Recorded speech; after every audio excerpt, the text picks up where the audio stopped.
Gusto mo, nauna. Pare-pares lang pangarap ng mga yan. Malaking sakripisyo na dapat meron ka ang tinanim sa'yo ng Diyos sa puso mo. Mukha kang baliw o makikibagay na lang ba tayo sa karamihan? Tatapusin ko ang usapan. Ito ang dalawang sakripisyo.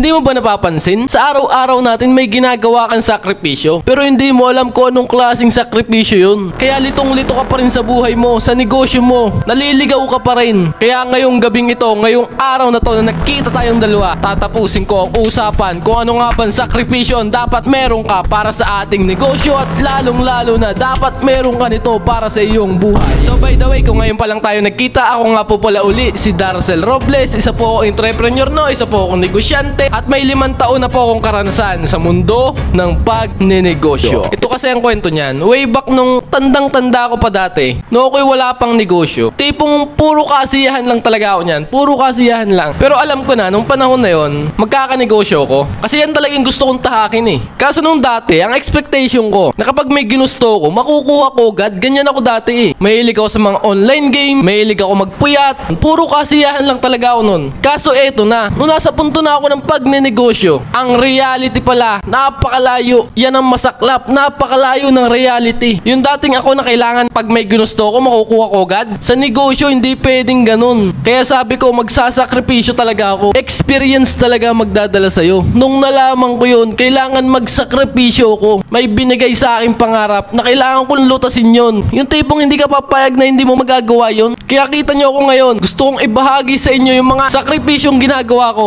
Kaya ngayong araw na to na nagkita tayong dalawa, isang malaking sakripisyo na dapat meron ka. Ang number 1 agad dyan, ang pinakauna agad dyan ay that conversation that you sound like you're crazy. Tama ang narinig mo, crazy, baliw. Kailangan isakripisyo mo na magmukha kang baliw. Dapat kaya mong isakripisyo na dapat mukha kang baliw sa pandinig ng iba, sa paningin ng iba, dahil sa sobrang laki ng pangarap mong yan. Kung gusto mo talaga ng yaman, ng tagumpay sa buhay, dapat ang pangarap mo hindi katulad ng mga pangkaramihan. Pare-pares lang pangarap ng mga yan. Hindi dapat ang pangarap mo yung magkaroon ng mga sports car, magkaroon ng malalaking bahay, makapamasyal sa mga iba't ibang lugar. Hindi dapat ganyan ang pangarap mo. Dapat ang pangarap mo ay ayos lang, kahit tunog suntok sa buwan, kahit malayo sa katotohanan. Pangarap mo yan eh. Ikaw magpipigure out niyan kung paano may sasakatuparan yan. Kahit nakakatawa sa ibang tao, kahit husgahan ka nila na baliw ka ba, nahihibang ka ba, isakripisyo mo, lunukin mo yung mga paratang nila, isakripisyo mo. Ayoko lang mangyari na ililibel mo yung pangarap mo dahil mukha kang baliw dyan sa pangarap mo yan. Napaka-imposible, napakasuntok sa buwan dahil sa sobrang taas, sobrang laki ng pangarap mo, kakaiba sa pandinig nila.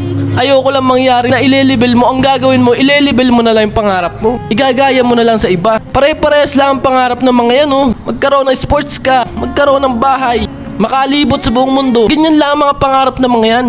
Huwag mong ilelebel sa kanila dahil mukha kang baliw sa pangarap mong yan. Yun ang tinutumbok ko. Pangarap mo yan, panghawakan mo yan. Kahit sabihin nila parang wala ka sa sarili mo, tatapikin kita sa balikat ngayon. Ako nagsasabi sa'yo, okay lang yan. Don't compromise. Huwag mong bibitawan. Hindi lang talaga sanay ang mga tao nakakarinig ng mga ganyang klaseng pangarap. Ito sasabihin ko sa'yo ha. Lahat ng idol mo na malalaking tao na ngayon, pustahan tayo, may pangarap din yan dati na tunog-tunog baliw sila. Pero anong ginawa nila? Nagsakripisyo. Nilunok ang mga paratang. Nagsakripisyo ng maraming taon. Mahabang panahon. Hanggang isang araw napatunayan din nila. Nakita na ng karamihan na yung pangarap nila dating parang baliw sila. Ngayon, tignan mo. Nangyayari na. Gumagana na ngayon. Tignan mo yung idol mo. Pustahan tayo. Yung pangarap niyan dati, mukhang baliw siya dati dyan. Mga ka-businessman ko dyan, mga ka-negosyo, matinding sakripisyo po ito na pagtawanan ka ng iba dahil sa tinatrabaho mo yung pangarap mong yan. May kanya-kanya po tayong pangarap. Kanya-kanya pong binigay ng Diyos sa atin. Nasa sa atin na lang talaga kung gagawin ba natin yung pangarap na yan, kung tatahakin ba natin yung landas ng pangarap na yan, o makikibagay na lang ba tayo sa karamihan na pare-parehas lang ang mga pangarap ng mga yun. Yung iba nga hindi na nangangarap eh. Tinanggap na eh.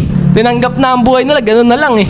Pero balik tayo sa usapan. Anong pipiliin mo? Tatahakin mo ba yung landas na binigay sa'yo ng Diyos ng pangarap na yan? Na tinanim sa'yo ng Diyos sa puso mo? O makikibagay na lang ba tayo sa karamihan? Ngayon, uulitin ko, magsakripisyo ka na. Kahit husgahan ka nila na parang wala ka sa sarili mo. Kung gusto mo talaga ng pangarap na yan, kung gusto mo talaga ng yaman sa mundong to, kailangan yung pangarap mo, dapat totoo yan. Sa'yo talaga yan, hindi yung kinopya mo lang sa iba. Pangarap na nga lang, kukopyahin mo pa sa iba. Wala ka bang ka-originality? Magdasal ka tuwing umaga, hapon. Kung hindi mo alam yung pangarap mo, magdasal ka. Ipanalangin mo. Ipanalangin mo na maging malinaw sa'yo kung ano nga ba ang tinanim ng Diyos sa puso mo. Yung pangarap na yun.